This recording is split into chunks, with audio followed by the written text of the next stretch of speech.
Like a void to me, going through the void is when I say that it's like where I currently am, the void, and then my new. So I'm going through this part that's unknown. So a That's what void to a lot emptiness. of people is empty, Yeah. but the void to me is where the growth is. Yeah. So it's not necessarily empty, it's where everything comes together for me. So Okay. I mean, a lot of people look at the void. I mean, I guess that's the definition of it. But when I'm saying going through the void, I'm going through that part to get to the new me. But I think it kind of works hand in hand, because if it is a part that's unknown or empty, I feel like it's unknown. It's a space where where you're not sure. So yeah. So I mean, I like that too. But where did this come from? How did this come about? I've been feeling this for I think since we got back from Africa.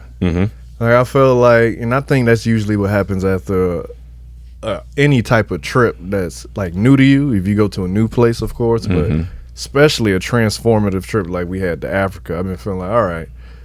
When I got back, you always come back different. I was like, I feel like it's a new level I got to get to. It's something that I'm feeling is I feel it within me. It's hard to explain sometimes, but it's like I got to let go of the familiar routines of my familiar thoughts in order to get to my new routine, my new thoughts. So like when I got back, my whole routine, it didn't feel like it served me anymore in a way. Not like all of it, but like certain things I was doing, I felt like I got to switch it up. I just kept getting that urge, like this feeling. So I was like, So I just thought about it. I didn't really act on it. And then I had a friend who's, I would say, is like the girl version of us. Like she read a lot of the same stuff. She do 75 hard. She an entrepreneur, and she was telling me how she just needed to go on a vacation to get away, like to clear her mind and go on get this new growth. I was like, So I started seeing signs, and then another friend of mine didn't necessarily per se what they are going through, but this is based on the little they said. I'm like, they're going through a transition. I know a spiritual transition when I hear it, because I've gone through many in my life, and after this I'm gonna go through many more. So I was like, this is a sign, and then I just kept feeling it. And this week I've been thinking about it more and more, where I'm like, all right, I'm ready to put the work in, put this into action. So when you told me about it, when we said we got to record a new episode, I had wrote some other episodes that was on my mind, but I couldn't find them. I don't know where they, like, it was clear as day when I wrote them down, or when I wrote them down, typed them out, whatever. I just can't find them. So then I had another idea. I was like, all right, we can do that one.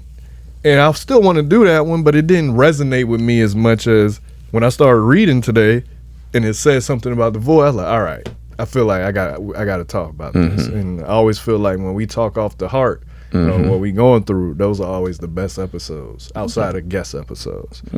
So that's why we're here. Okay. Well, yeah, I'll boss you back off of that. I'm sorry that was long, but no, I'll boss you back off of that. I completely understand where you're coming from, because I too was on that trip, and I too understand that. You what? I understand that same feeling. I got back and I was not motivated at all to go to the gym. I wasn't motivated at all to get up. I wasn't motivated at all to do nothing. And I was like, that is very unlike either one of our characters to not, at least we get something done. But I was just like, I'm gonna wake up when I want. I'm gonna go to the gym maybe twice this week. And I was like, that is weird. And so I called my dad, and I was talking to him, told the big slice, and he too went through this similar time when he was stationed in Haiti, because he went to Haiti for the first time, I think late 20s or maybe earlier than that. But when he went there, people treated him nice. He seen poverty like he had never seen before, but he also seen seen happiness in people that he never seen before, and he experienced a life changing experience for him. He seen stuff that you just don't see on a regular basis in America. He said when he got back, he was so unmotivated. He said, but what helped him at that time in his life was bringing the aspects and the things that he learned from being there into his own reality. Not necessarily saying he got to go and try to change the whole world, but in his bubble, in his world, bringing everything that he learned while he was stationed there back to the States, whether that was how to treat people, with a little bit more compassion and grace, or whether it was, maybe go volunteer a little bit more. He said he had to bring those aspects back to the States, and that's what helped him kind of like get over that hump. And so when we were talking, I told him, I was like, I haven't even read the book yet, but I have it in my room, The Compound Effect. I've read like bits and pieces of it, but I know it's just about one tiny step at a time, not even a full step, even just like a toe,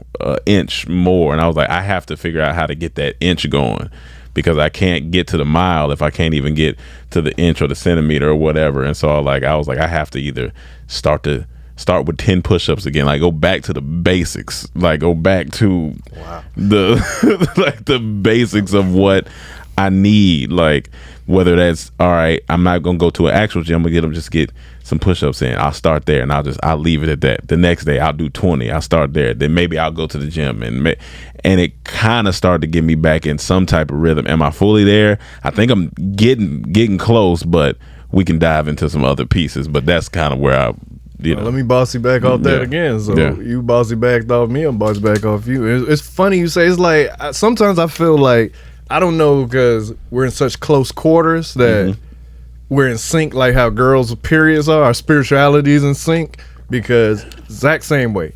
Unmotivated, wasn't waking up whenever I want to wake up. I was taking days when I'm like, I'm gonna get this done. No, I'm gonna just do it when I have the energy and want to do it. Still getting my stuff done, but not usually in the pattern I usually get it done. Still haven't woke up at 4 and 5. Like I wake up at them times, but I don't get up. You know what I'm saying? But it's funny you say the thing about the compound. I want to go there before I go to your other point.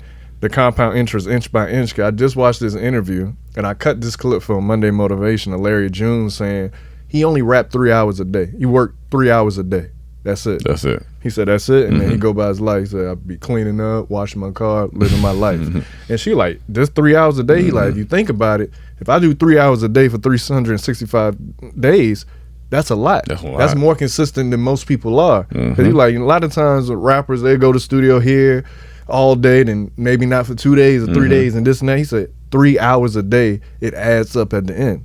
So that reminded me of that. So it's just funny you just said that when I just watched that yesterday. But the point your dad made, he was unmotivated to do anything. And it just made me think how funny it is how being unmotivated will motivate you to get to your next level. Because it's like, when I got back unmotivated, I'm like, I just want to go and keep traveling. I didn't want to be here, to be honest. Grateful to be here, but didn't want to be here. I wanted to keep traveling, keep discovering, because it's so exciting. But the same thing he saw. We seen in Zanzibar, Tanzania, and it's like, these people have so little, but much more happier than all of us. So what that tell you, it's not about the material things. It's not about this rat race. Is about your being. You could be happy in any situation if you choose to be. Of course, there'll be struggles and maybe times where it's hard, but that don't mean you can't be happy. And that's why I feel like the void, we're never too far from the void.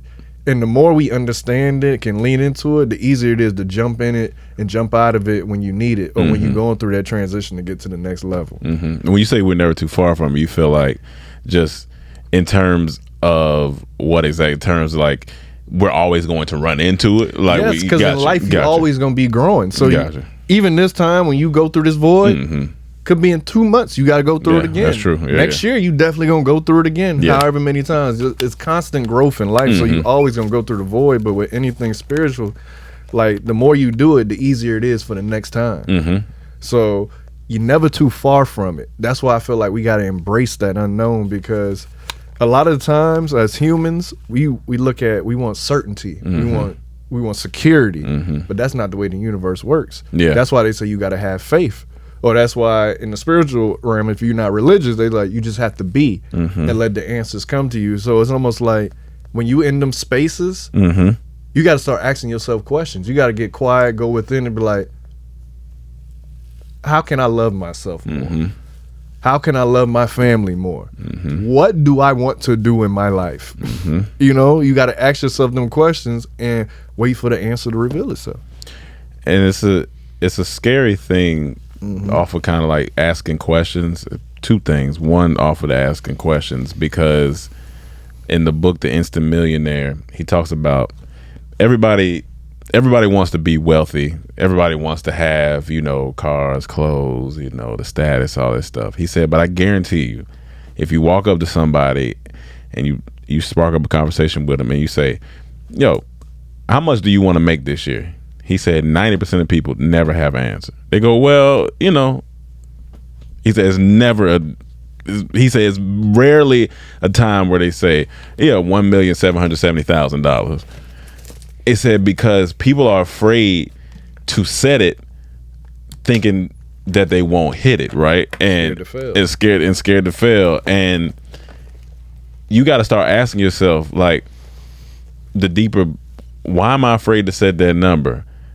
How can I set that number and start working towards that number? Like, people are more afraid of truth. People are, I would say, when you ask yourself these questions, understand that the answer you're going to get, you're not going to like, but it's going to be a necessity. That's what I would say.